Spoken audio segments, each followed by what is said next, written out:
Hey everybody, just quickly checking in. Today's kind of a good day, although it didn't feel like it because it's been absolutely pissing it down with rain. I had to go to work. It was a really boring, slow day. I just could not be bothered today, to be honest.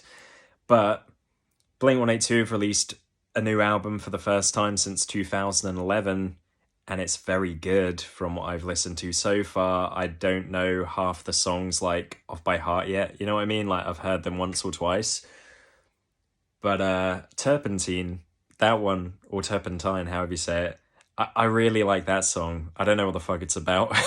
I'll have to listen to it and pay closer attention to the lyrics, but it's just good to hear new stuff. And I watched their, I don't know if you're a Blink 182 fan. If you're not, I don't really give a fuck. I want to talk about what I want to talk about. They did an interview with Zane Lowe. I think it was like an hour and a half long. I watched it yesterday. Very good interview. They actually answer questions about their breakup and when there was animosity between Mark and Tom. Travis was always kind of chill and would just get along with anybody. And I saw them obviously live last week. I uploaded some videos and it just feels like they really appreciate what they've accomplished and that they're really happy to be together again rather than, cashing in. It's great to see. And after Mark had stage 4 cancer, dude, like, I was so upset when I found that out at the time because I just love Mark. You know, we can say we don't know these people, but I feel like I know the band members so well at this point that I care for them. And stage 4 cancer sounds like game over. So I thought, he ain't gonna survive this. That's the end of my favorite band. And then a couple of years later, from when Mark got diagnosed, or at least was talking about it, I can't actually remember, was it about 2 years ago?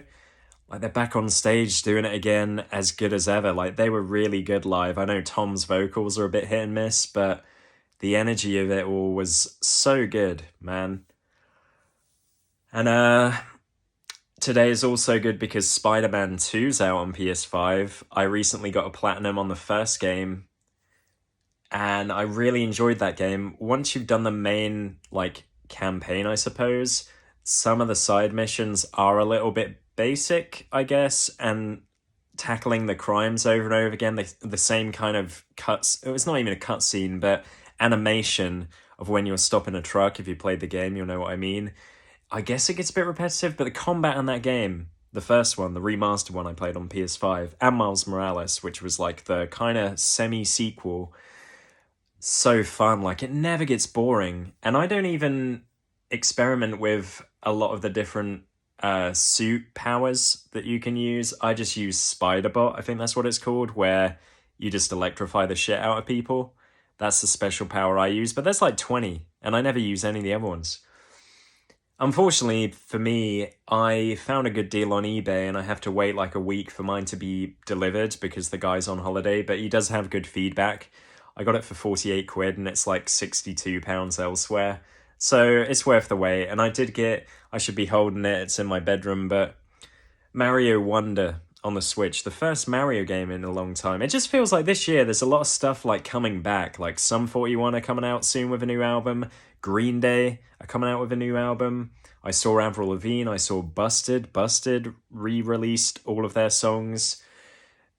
I'm seeing Simple Plan next year. Just a lot of the stuff I kind of grew up on is getting to a point where I feel old now, which makes me kind of sad because when these bands do eventually all retire, what am I going to listen to? Probably just the same stuff. Like, honestly, most of the stuff I listen to is just old. Or not even old, it's just bands that were ultimately successful in the early 2000s. And a lot of people wouldn't have followed all their other albums, but I think all their music's been good. Like, I'm talking about bands like Sum 41, Yellowcard, who I saw this year. Yeah, but it's not all been good. I've been stressed as fuck all the time, depressed. Had to go to the doctors about a concern with my body yesterday. It was a little bit embarrassing, and it's not like fully done yet. Although I'm not really worried. It was just, for me, all the different symptoms I get with my body are a reminder that you cannot just constantly live feeling stressed and unhappy. Your body will kind of rebel and give you all these different signs. But it's easier said than done to fix that stuff. Like, the world is very imperfect, and there's kind of this orchestrated tragedy to it all. Like, so much stuff goes wrong, so much stuff is so annoying that you think, why is it this hard? And I know in reality, I should be grateful for what I do have and where I am living, because I'm not even going to pretend that I understand all the stuff going on in, I'm just going to say the Middle East, Israel, and what was it? There's a word, Gaza. Is that I don't know, is that a country? I'm so stupid at geography. It's probably like a big city somewhere. I have no idea. But terrorism and just war, all that stuff, like, we're obviously pretty safe in the UK. I say pretty safe, like, I've never seen a bomb blow up in front of my face, so very safe compared to what some people are going through. It doesn't necessarily make me feel better, though, to know that stuff is happening in this world. I just think this world's a really fucked up place. And it is. Like, you can't argue that shit with me. But I guess it's just about appreciating the small little things, because a lot of the time life is very dull and mundane and repetitive and boring and feels completely pointless, and a lot of days I just wake up and I wish I was dead, and I don't see the point in crawling out of bed. Like, what's the point? Like, the bed's comfy. What else is going to be worth getting out of bed for? Fuck all. And I've definitely been experiencing some mental health issues with regards to OCD, obsessing on health anxiety, and just not really living in my spare time. I've been just constantly worrying and feeling unable to relax. Like, sitting in a silent room is like hell for me, because then all my thoughts come out and I'm trying to fight with them, and then I'm trying to tell myself I can't control my thoughts, they're random, I have no power over what comes into my mind, so don't get attached to them, don't give them power. But the arguing back and forth is so draining emotionally and exhausting. So yeah, like, I've always been transparent on this channel. I haven't been very active, obviously, over the last few years, but I'm just telling you, most of the time I'm struggling big time. I'm trying my best, but I think it's just because, like, my job is sat down typing shit all day.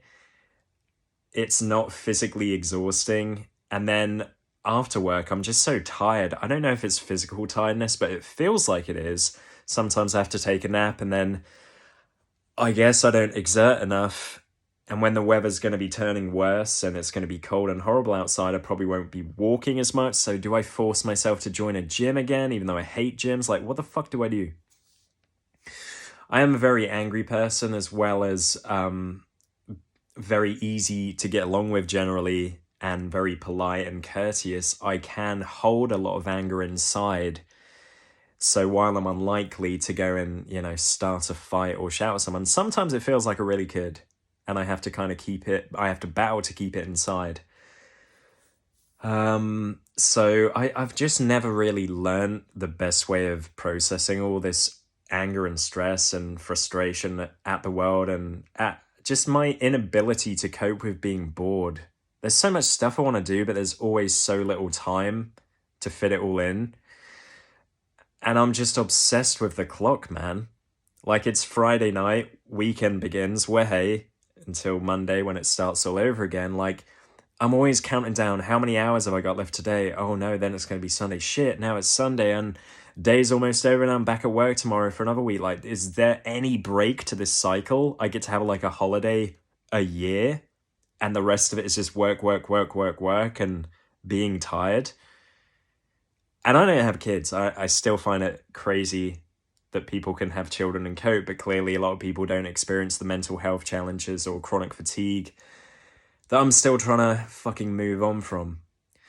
But there's your update. Let me know. I mean, I don't even know who watches my videos anymore. I was going to say, let me know how you're doing and what you've been up to, and I guess what you've been able to look back upon with this year, or what you will be able to when we get to the end of the year. I've had quite a lot of gigs.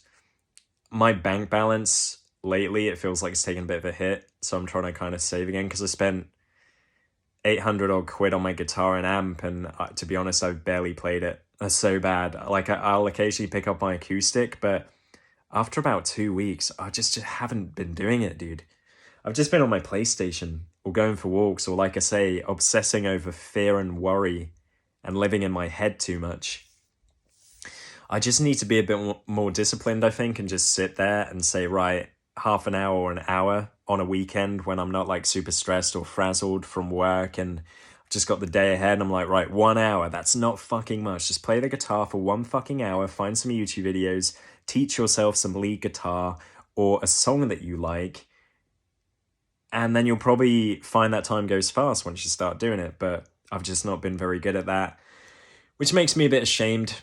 It makes it hard to look in the mirror sometimes, knowing that I'm not really doing fuck all with my life. But anyway, it's a very open update. I hope you're doing well. Cheers for watching. Goodbye.